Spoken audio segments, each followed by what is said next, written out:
I'll wait just a few more minutes to see if anyone else wants to hop on. Okay.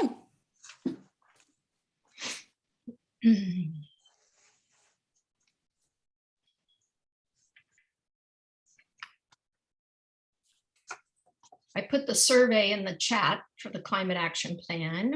Oh, perfect. But it seems, but I didn't know this, if somebody wasn't signed on, then it didn't show up in their chat at the time that I shared it. Is that true? Yes. Yeah, that happens. Okay. Well, you might want to share it again then, or I can do it later too. Here comes Kay Johnson. And Marilyn.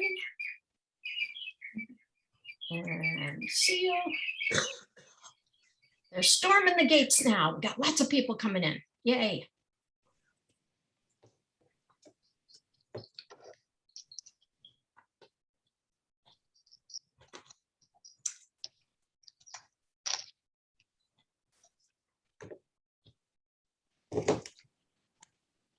And there's Mr. Turney.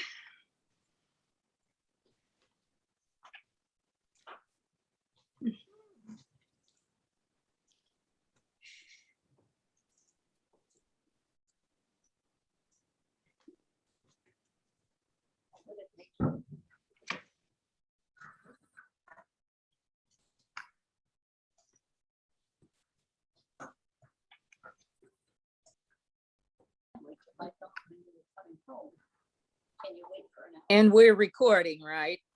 Yes, we are. Guess what I did? I turned on automatic recording. So the minute I open the room up, it records, because we've had too many near misses on recording these things.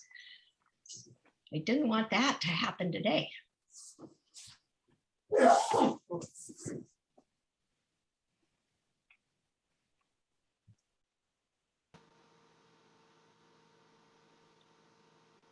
All Hello, right. Lynn.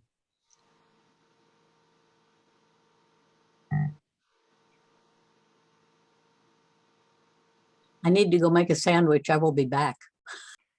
We will hold down the fort for you. I'm skipping my sandwich until this is done. All right, well, let's go ahead and get started. Thank you so much, Jasmine, for being with us today.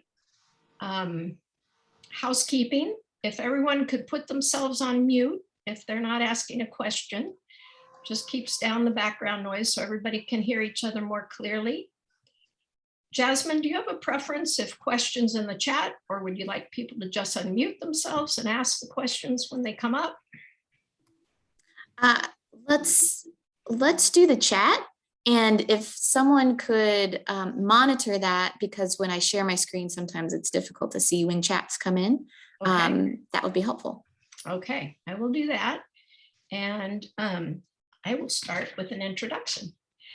Jasmin Moore is the Sustainability Director for Douglas County in the City of Lawrence. She provides perspective in thinking about the environmental, economic, and human impact of projects, policies, and programs the city and county are considering. A founding member of the Douglas County Equity Coalition, she coordinates equity efforts of local governments and universities and nonprofits. In 2020, the University of Kansas Center for Sustainability awarded her the Sustainability Leadership Award for creativity in addressing issues of environmental, economic, and social responsibility. She's also championed the integration of sustainability and equity into the funding criteria for the Lawrence Capital Improvements Plan, influencing over $345.4 million in requests. She also led the City of Lawrence to commit to 100% renewable energy community-wide by 2035. And yesterday, in breaking news, the Kansas Leadership Center announced yesterday that Douglas County has been selected as a Leadership Transformation Grant Partner. Jasmin Moore oversees the grant for Douglas County. The county will receive 30 spots to send employees and community partners throughout KLC's core leadership training programs in 2022. This is the fourth consecutive year that Douglas County has received a KLC grant. So today, Jasmin will tell us how we can use our voice to shape the community action plan, now in the public input and community conversation phase. So thanks again so much, Jasmin, for being with us. My pleasure. I'm really excited to talk with you all today. I'm going to be talking about our climate action plan for Douglas County and the city of Lawrence, and ways that you all can get involved. I know that you all are very active in our community, and so I'm excited to tell you about ways that your voice can be a part of the plan and how you can talk to others about this planning process. So I'm going to share my screen.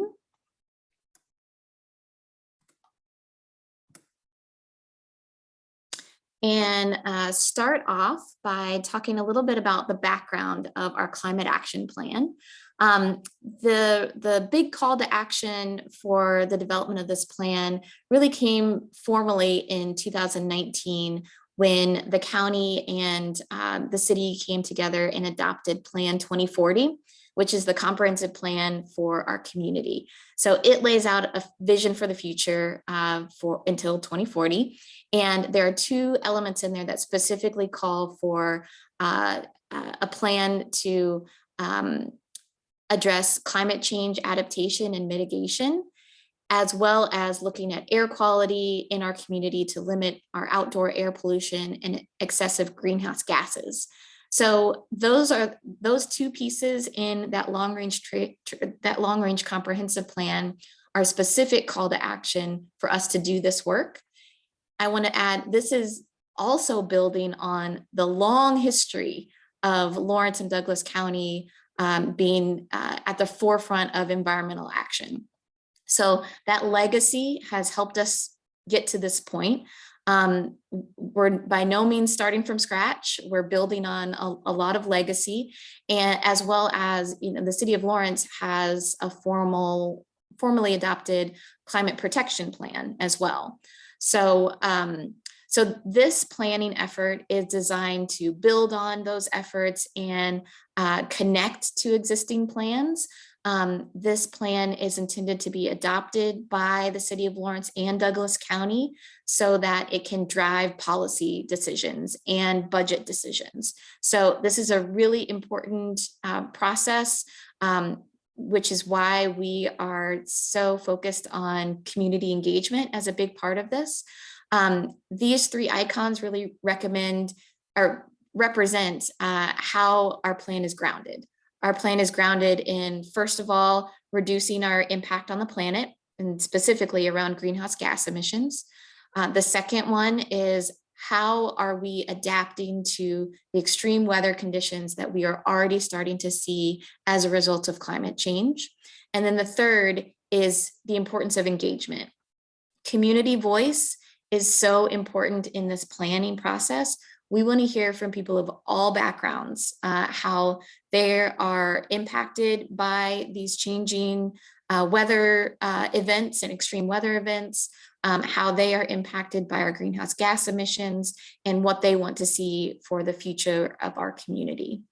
I wanted to also mention that another component of this is that Douglas County was invited to participate in a regional planning effort in partnership with the Kansas City metro area. So I'll get into that a little bit later, but that's another planning process that's feeding into this.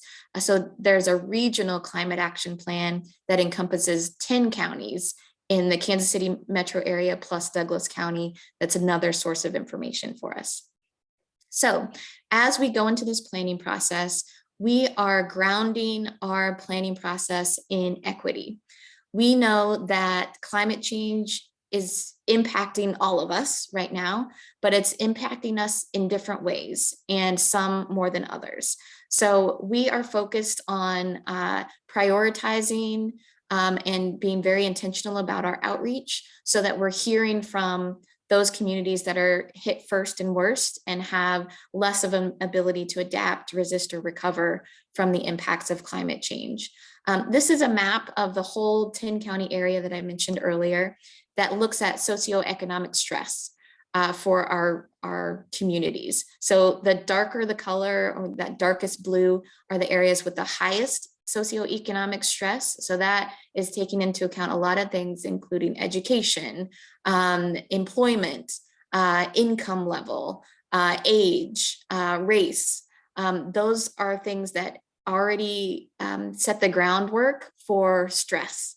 And we know that once you add our climate impacts onto it, then that's even more stressful. And those are the communities that may have a more difficult time recovering from some of these extreme weather events.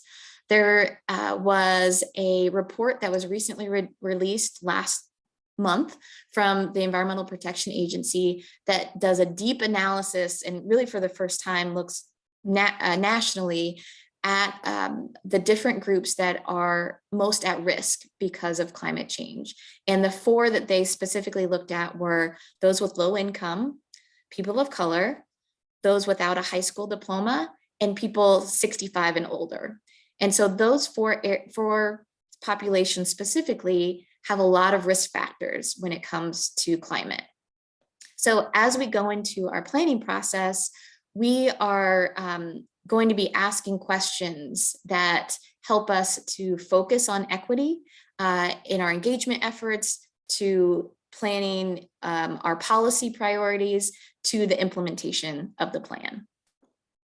So next, I'm going to, for this next section, I'll talk about the regional climate plan in a little more detail, the climate risks and vulnerabilities for our community, our greenhouse gas emissions and our profile right now, and then the timeline for our local planning efforts. So as I mentioned, we're a part of this 10-county region. This climate action plan for the region was adopted earlier this year. And here's the link here if anybody wants to dig into the plan. It provided a way for us to really get a jump start on our planning process. There's a ton of data. They did a lot of analysis. Much of it was at the regional level, but is very applicable to our county. We also know that we need to get very specific about our actions. And so while we have this regional data that helps lay the groundwork, we are going to get very specific about what makes sense for Douglas County, for our community when it comes to climate actions.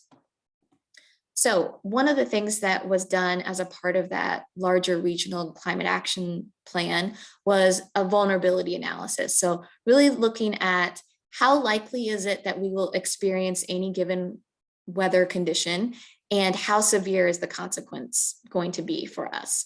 So this matrix is a very simplified way of looking at that. And so I want to concentrate on the upper right-hand corner, which is the darkest red, which represents the most at-risk conditions. Now, I want to say that I know that our region is no stranger to extreme weather. We see it all here in the Midwest. We have a long history of confronting natural hazards, but understanding how climate is going to supercharge those is really key so that we can be ready to respond. Those 3 hazards that are in that upper right-hand corner are extreme flooding, drought, and extreme heat. Now, of those 3, the top one that we're concerned about is the extreme flooding, because we're already starting to see the impacts of this. So if you think back a couple summers ago, 2019, there was that period in July where we had storm after storm after storm, and the flooding just kept coming. And we saw what they call sunny day flooding, where, you know, it had already rained, but then we saw the floods happening a few days later. So those are the types of events that we are already starting to experience and has major impact on our ability to live our lives like we expect to. So this next slide, I want to really bring home the impacts of some of these extreme weather conditions.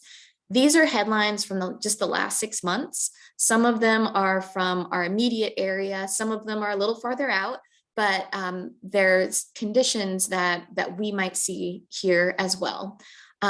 I'm not going to read through these. I'll let you read through them as I cycle through, but I'm hopeful that you'll see that this is not just about the inconvenience of it being hot one day, or the inconvenience of, oh, my driveway's flooded, but you'll see that there are lots of other challenges that come along even after the extreme weather event. So here we go.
So as you read here, these demonstrate why this isn't really about moving climate up on our priority list.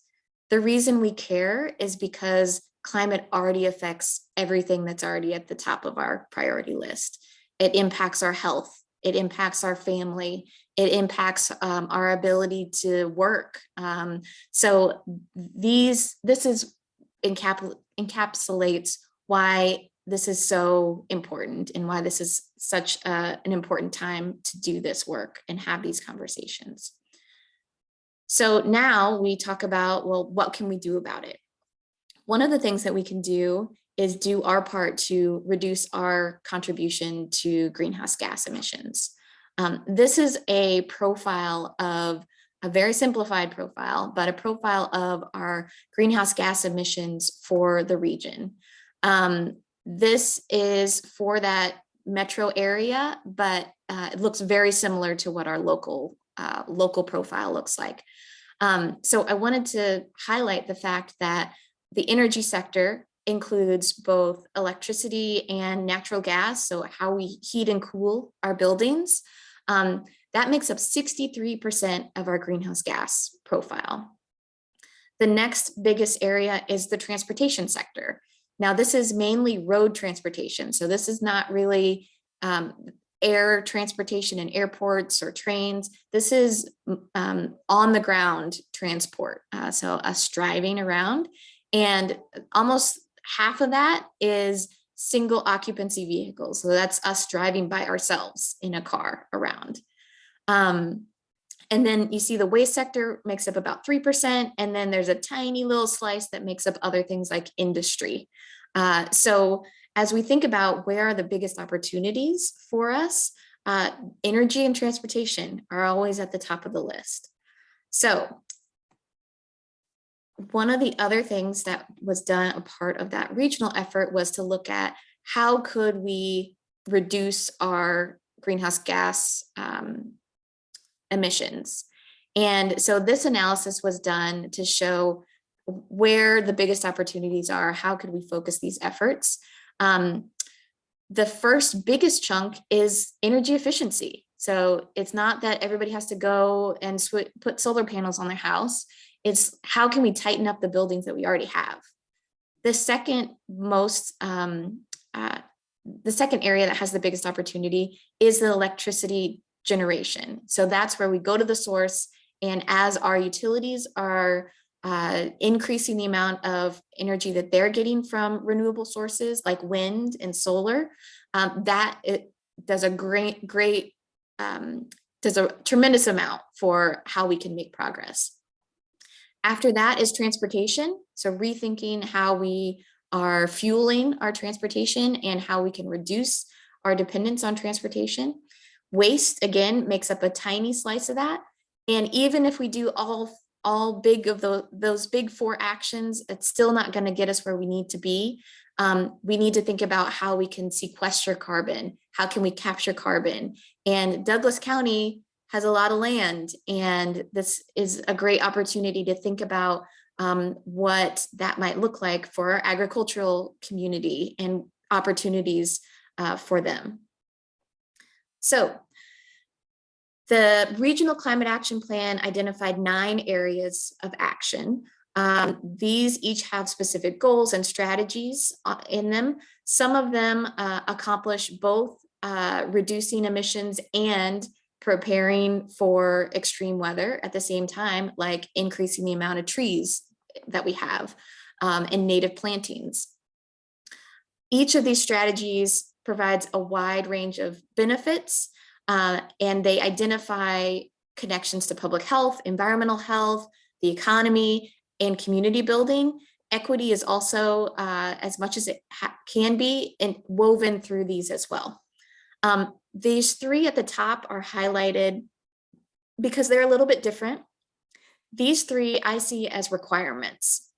We have to have these 3 in order to make progress on any of the other areas. If we don't have leadership at the highest levels in our communities, we are not going to be able to do the systems change that needs to happen. If we are not thinking about how we use our resources and our funds differently, then we are not going to make progress on these others. If we are not connected as a community, then what's the point of doing this if we're not already connected and building that community resilience? So these I really see as requirements in order to make progress on any of these other areas. Now, I also want to point out that this is where we get into these regional strategies that may or may not be appropriate for different communities. There's some strategies in here that would make a lot of sense for Kansas City, Missouri, but may not make much sense at all for rural Douglas County. And that's why it's so important that we focus on a locally specific climate action plan, because we want this to not just sit on a shelf, but to be an active part of decision making. And so in order for it to be an active part of decision making, it needs to be highly relevant to our community. So we are moving into our local plan. So here's the general timeline. Earlier this spring, we had the data analysis and the larger regional plan. Now we're moving into the public input and community conversations. In early next year, we're going to take all the feedback that we're getting right now and help to translate that engagement into policy and goals and strategies for our community. We are looking at spring 2020 as our target for adoption by both the City of Lawrence and Douglas County. And that adoption will involve adopting it so that it's a part of that Plan 2040 by reference, so that it will influence decision making. And then looking at 2022 as our first opportunity to mobilize this plan and start to implement it. That's also the timing that we're aiming for, because if we time this right, it can influence the budget decisions that are going to be made at the local government level for 2023. So that's our goal here, is to get that done by spring of next year. And we are focusing on community engagement right now. So the 3 values that are guiding our community engagement process for this plan are that we are prioritizing our populations most affected by climate change. We are doing our best to meet communities where they are, and we are committed to building solutions together. The original plan was that we start this planning process in early 2020. And we had a whole strategy laid out for engagement. We were going to be all out in the community, working with community organizations. And then the pandemic hit, and we had to pause and evaluate, do we want to pivot immediately and try to figure out what that looks like? What is an equitable engagement strategy at the beginning of a pandemic, where everything was just by default going online? Or do we take a little longer and be very intentional about what an engagement effort during the pandemic should look like? So we decided that the second route was the most responsible choice, especially because we knew that those populations most affected by climate change were also the same populations that were most affected by COVID. And we weren't going to have access to those communities because they were already in crisis mode. So, so we have a new strategy, and we took time to figure out what that looks like. And so here it is. So we have 3 ways that we're hoping to engage with community. The first is community coordinators. We are working in partnership with 2 community organizations. The first is the Sunrise Project, and the second is the Climate and Energy Project. Both Sunrise Project is local to Lawrence and Douglas County. Climate and Energy Project is a statewide organization. Those organizations are partnering to hire 10 people from the community, from those frontline communities that we talked about. They have already hired these folks, and they are doing training so that these community coordinators can go out and talk to people in their communities about climate and collect stories about how is climate already impacting our way of life, their way of life.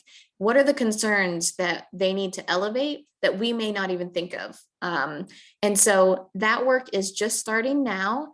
And I have had a chance to meet our community coordinators, and I'm so excited about what they are going to bring to this effort.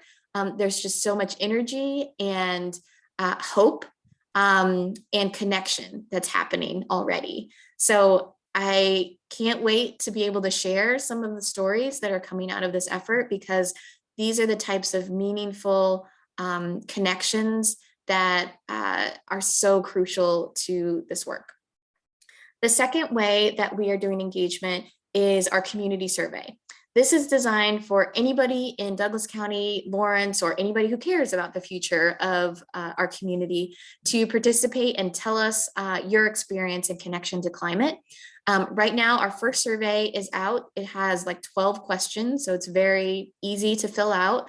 And then we're also collecting demographic information so we can see who is filling out the survey and who might be missing, whose voices are we missing as we go into the planning process. So we'll put a link in the chat for that community survey so you all can take it. And then the third way that we are doing engagement is asking for help from the community. So we are looking for volunteer climate ambassadors to talk with your friends or neighbors or family members or coworkers or you know, in any other group that you're in. And so we have created a menu of options for people to engage in conversation. Anything from conversation starters. So this is just a sample, like a question to start us on a conversation around climate. This is not intended to start a debate or an argument. This is intended to start a conversation and intended to help people realize the relevancy to their lives. That could be done over a text or a Zoom call, or it could be over lunch, the dinner table. Very accessible. It could take 5 minutes or 20 minutes, but that's an entry point that's easy for anyone to do. We have options like book club.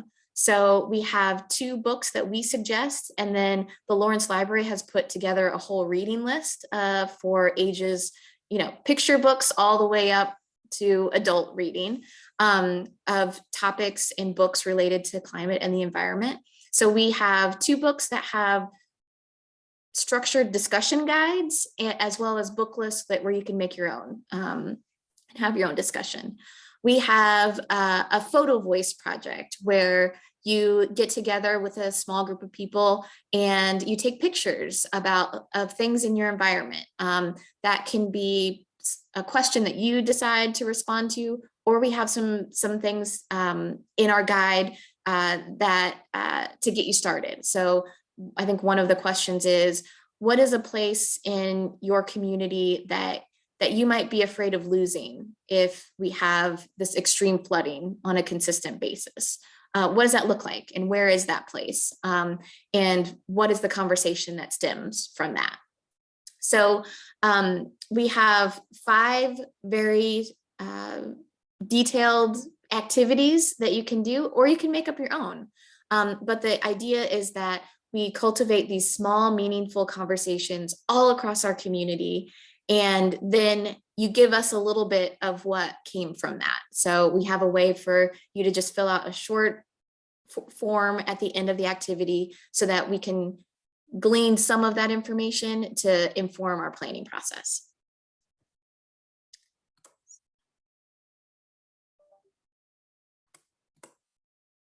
So I also want to say that none of us have to wait until the plan is final and adopted before we can take any action. Everyone can take action, whether that be thinking about how you reduce your environmental impact on the world, or how are you preparing so that you will be prepared in the incident of extreme weather condition. You know, I always like to ask on these a rhetorical question, but think about it for yourself. You know, if a huge storm came through this weekend, would you be ready for that? And do you have somebody that would check on you? And do you have somebody that you would check on in an event like that? And then finally, these conversations that we're having today, and hopefully that will come from this, those are really key, because if we're not talking about climate and climate change, then it's very easy to not think about it and not make any decisions with that in mind. So having conversations is a climate action that you can take. And that will help us as a community make sure that it's at the forefront of all conversations that take place. So the city commission meeting that I was at earlier this week, there was a lot of public comment around housing and needing permanent housing for folks and the affordability of housing. That is also a climate issue. If people don't have housing, if you think about the winter freeze that happened earlier this year in February, if people don't have shelter, that's a problem. If people don't have shelter when it's extreme heat conditions, that is a climate issue. So most, as I mentioned earlier, the things that we care about are impacted by climate every day. And so we're trying to bring that discussion together and think about what you can do every day. So I always like to end with this activity, which we let's see, I just want to check on timing. Denise, do we have time for like a 5-minute activity? Yes. Okay.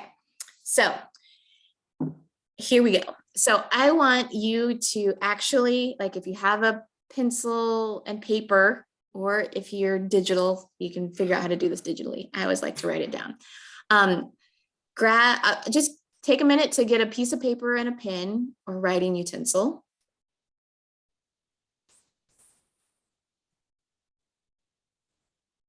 And then I want you to draw this Venn diagram here. The 3 big circles that overlap in the middle.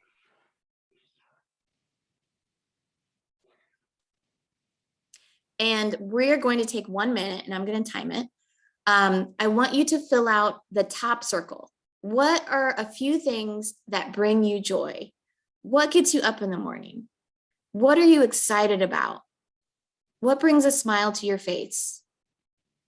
And you have 1 minute to come up with some ideas. Write them down.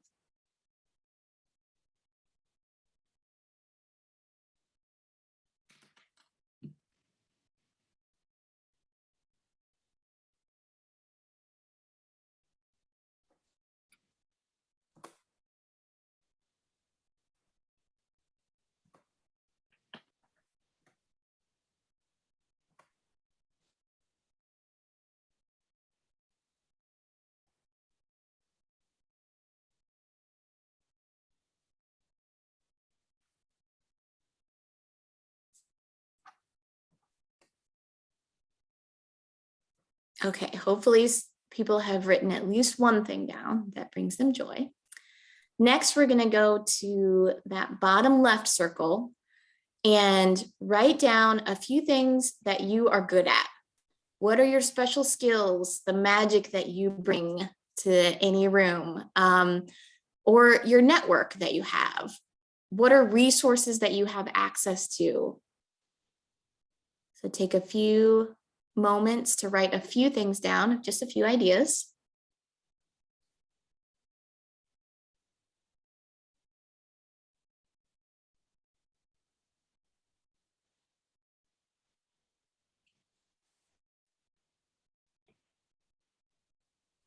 Okay, hopefully everyone could think of at least one thing that they're good at.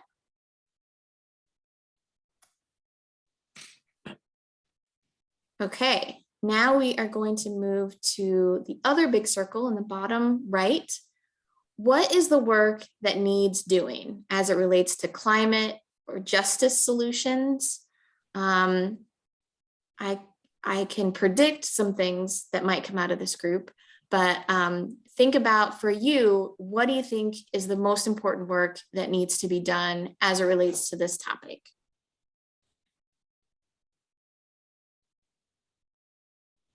So we'll take about 20 more seconds to do that.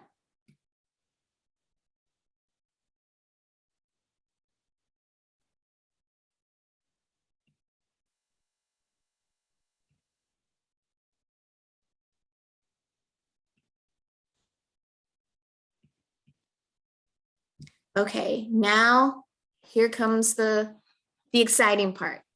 In the middle, overlapping all those three, is what you should do as it relates to climate action. So think about, what is it that might fit in that middle, because that is the work that you will be able to sustain for a while. If you are doing something as it relates to climate that you don't enjoy, you're not going to do very much of it. If you are trying to do something as it relates to climate, but it's really hard for you to do, or it takes a lot of your energy to do, you're not going to do very much of it. So in thinking about sustained effort, because we need everybody to do a little bit, that is how you can identify how you can be most powerful in this space. So if you haven't already, I would encourage you to think about what might fit in that middle part. And if you're willing to just share in the chat, or maybe as we wrap up here, people might be willing to share with the group what came up for you with this activity. And here's my last slide, which is just grounding this work for me is my two boys who, as we make decisions today, like, it will directly impact their future. And so they are what bring me joy, but along with other things, but they are front of mind as I make decisions and as I show up in this space every day. I also put a link to our project website on here. You can get there by going to douglascountyks.org/climate or lawrenceks.org/climate. And I will put that in the chat as well. And so I will stop here and see what discussion there might be or questions. Did you see the question that Marcy had? Are those books that the library has compiled as a reading list, or any of those in book club in a bag format? Not yet. So that was one of the things that we had planned pre-pandemic that hasn't quite manifested yet post-pandemic. So one of our reading recommendations is, let's see. Well, I think it's on my other table. One of them is All We Can Save, which is a compilation of different essays and poems. So it's easy to break up into small groups. So if you don't want to read the whole book, you can just read a section of it. And the other one is Braiding Sweetgrass, which is the common book that is being used on KU's campus and Haskell's campus this year. And so there's lots of events happening related to that book. The author is coming in town in a couple weeks as well, or maybe it's a virtual activity or a virtual event. And for both of those books, there is a guided discussion that is a resource that will connect you with. So, and I will also say that with Braiding Sweetgrass, The Lawrence Library has a lot of copies of it available, and it's also has unlimited digital copies of that book. So as many people as want to can access the digital copy at one time. Great. Dale had a point that wanted to raise. There is a sustainability advisory board that serves the city of Lawrence. Kay Johnson, who's on this call, is a member of that board right now, and Dale has been in the past. That is an advisory board that makes policy recommendations to the city of Lawrence, and they have really been a strong leader in getting some pretty aggressive climate policies adopted in the last couple of years. So if someone is interested in getting involved, there's some subcommittees that are open to the public. Anybody can join. So that's one way that you could get involved if you want to use your energy in that way.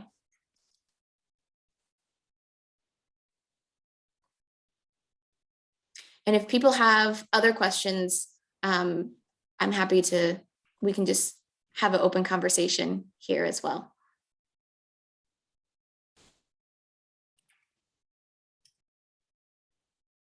Marcy, do you want to talk more about that? Sure. I don't know if people are familiar with the Southwest Power Pool. It's the balancing authority in our region. So they report every 10 minutes how much of the electricity being produced in this balancing authority is from natural gas, coal, wind, solar. I could look it up real quick. So I just, 2 days ago, we had 70 to 80% of wind, and that's the time you plug in your car. But it's, it reminds you that using electricity overnight makes more sense. So I really feel lucky to have one of those washing machines that you can delay the start.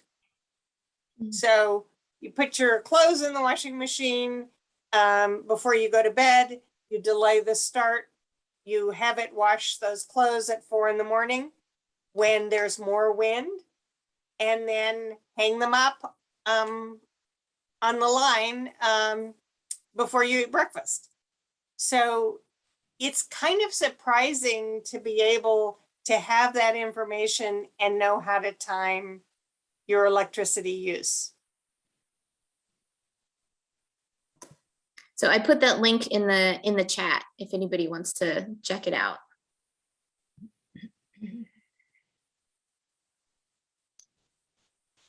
Does anyone want to share what they found in that Venn diagram? Denise, do you want to? Did you want to share? I just shared that. So joy is a morning walk in my garden with the coffee and the paper. My skill is I do know how to resource gardening access and have a fair amount of knowledge about gardening. And so what was the other thing? I've forgotten.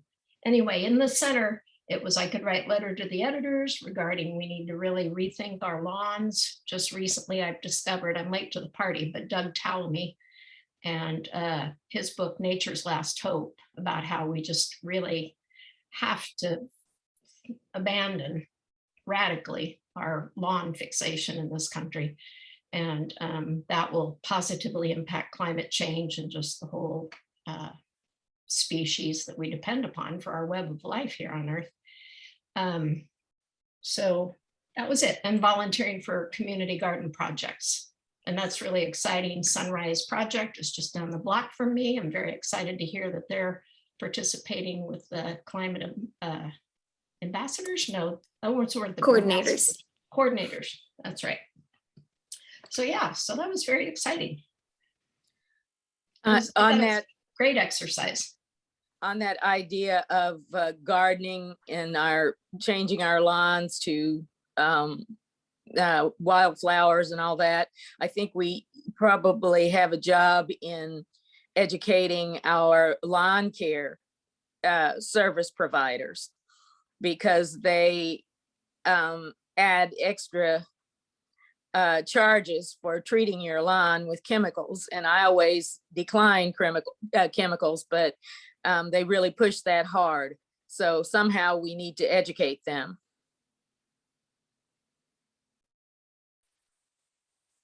So Denise, have you tried clover in your yard? You, I already have a very clover heavy yard, and just in areas that we've re-landscaped just recently, we do clover mix.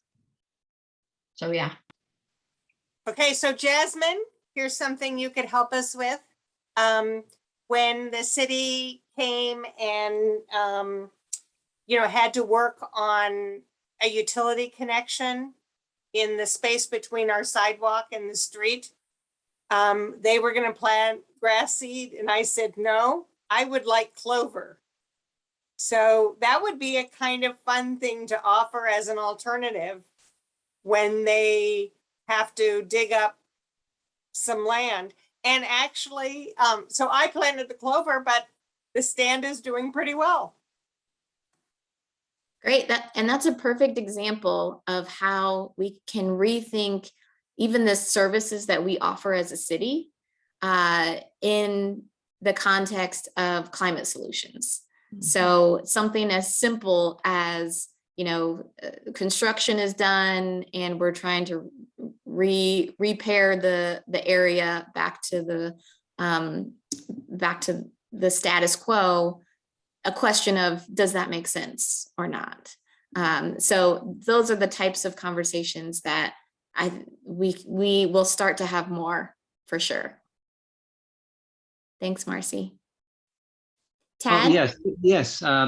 Yeah, along those lines, we can go even further than clover and work on planting a lot of native plants and grasses. Instead of having so much lawn, you can turn it into something even more beautiful and colorful with native plants and native grasses, which don't need much water and which attract all kinds of pollinators, so which helps everything. If we get more, because bees are declining, a lot of pollinating species are declining, and we would help arrest that if we plant more natives. We don't have to have all these lawns that need all this maintenance. And there are all kinds of places to go to find information about that, I'm sure. We've done some of that ourselves, but we live out in the country, and we converted a whole field. We're trying to convert it to mostly natives and other parts of our gardens and things, but you can do it in town also. Although there might be some ordinances in town that could cause some problems. Maybe some of these native plants might be considered noxious weeds or something. And so I think some people are working on that, but that's one angle also to look at. Yeah. Thanks, Tad. Yes, the Sustainability Advisory Board has a subcommittee working on that exact issue, because there are a lot of things in our weed ordinance that don't make sense. So like milkweed is considered something that is prohibited. And there are other things in there that are allowed that shouldn't be. So yes, that is a topic that the subcommittee of the Sustainability Advisory Board is working on now, and hope to have that change made in the code specifically for that reason.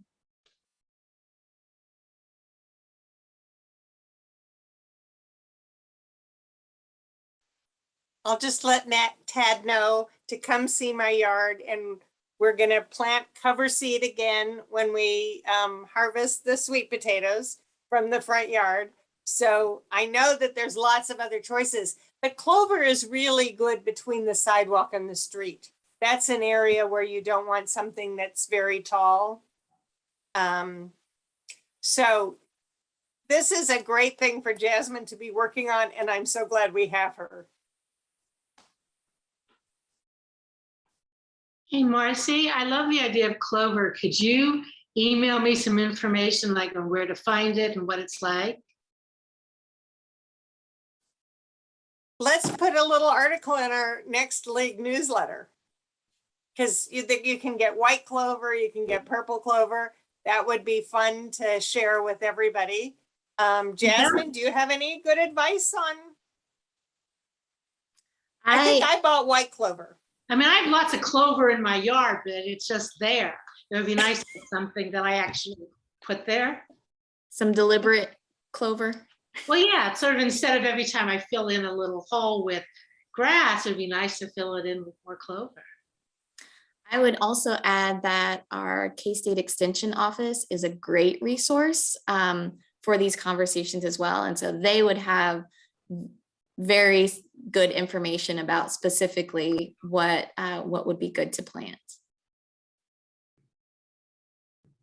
Okay, I'll work with Denise on an article and we'll figure out when a good time for planting is. But again, it might be yet in November that, you know, if you've had any, you know, garden area, what's the best thing to put in for a cover crop until next spring? And the extension would be great for that. Good recommendation, Jasmine. That sounds like a great climate action that has come out of this discussion. This is what I'm talking about. This is it. I wonder if one of our future hot topic speakers could be either from the Extension Office or Master Gardeners on practical ways to go about this. Good idea. Yeah, that's a great suggestion. I'll reach out to somebody. Well, right. Tad, I know you're on this call, so you can talk to your wife about Master Gardeners and speaking to our League of Women Voters. Yeah, I think that's a great idea to have a speaker from Master Gardeners or Extension, on that topic. That would be great. They provide a lot of information. My wife even might be one of them. That might be a possibility. Ask her. And maybe we want to have a panel or something. So we'll work on it. We'll get her done. I had another question, Jasmine, regarding actually what is this outreach from the community coordinators is going to look like? Are we going are you going to go door to door? Are you posting at the library? What? There is a lot of room for creativity. So we are working with our community organizations, the Sunrise Project and Climate and Energy, to provide the initial training of how to have conversations with people about possibly hard topics, how to connect with people, and how to do story collection. So we're providing that framework. And then we are giving some options around how to engage, but also knowing that folks have brilliant ideas of their own of how to connect. And so we had them do a map of their network of who they're already connected to. Some of our coordinators are baristas that work at coffee shops. And so they talk to people all the time. And so they're very comfortable working it into just conversation with anybody that might come in and out of their place, where others have mapped their network and they know that they have deep connections within a church, or they have deep connections within their neighborhood association. And so that's where they'll be focusing their work. So it looks different for every coordinator, but the main goal is to have these connection points with people that they interact with every day. So we're not asking them to go out and interview everybody that lives on their block, especially if they don't know the people that live on their block. So yeah, that's how it's going so far.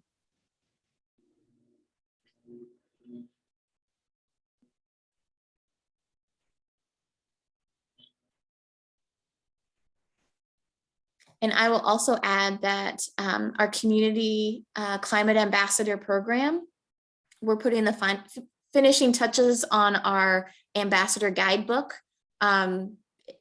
Maybe even by the end of the day, but I would say by early next week, we'll have that all ready to go. It's an easy 10-page document where there's each activity is 1 page. It's designed kind of like a game instruction. So it says how many people can play this activity, how much time will it take, what materials do you need, and then step-by-step instructions of how to do it. So that'll be ready by early next week. And so I can be sure to send that information to this group so that you all can access that and hopefully sign up to be a climate ambassador.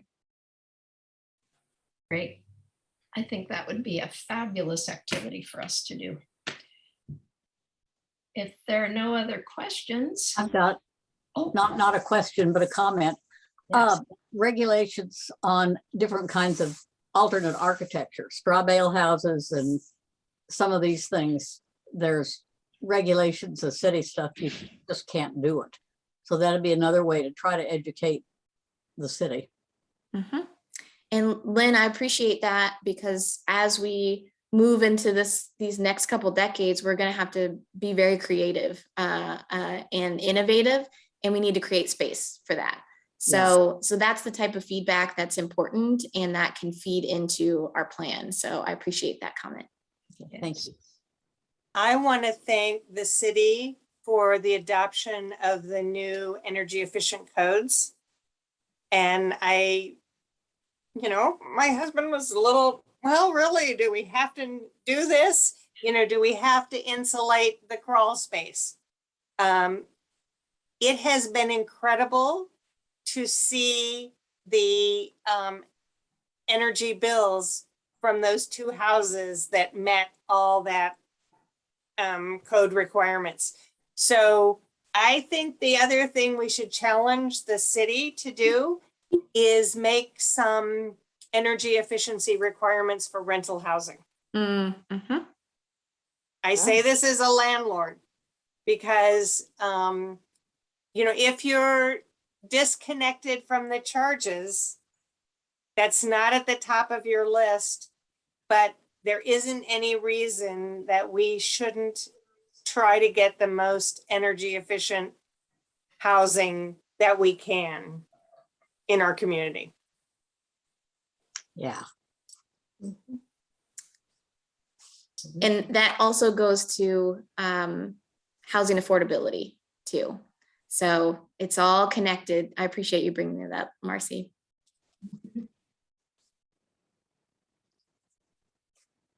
Well, if no other questions or comments, if you haven't taken the survey, take the survey. We'll go ahead and send out to our membership also when we get the link to the Climate Ambassadors information, and encourage all of you to participate in that program. And thank you so much, Jasmin, for taking time to talk to us today. It was a great conversation. My pleasure. And thank you for all you do as well. This is an important organization. I'm glad that it exists in our community. So thank you. Yay, yay, yay all around. All right, very good. Well, take care, everyone, and we will see you later.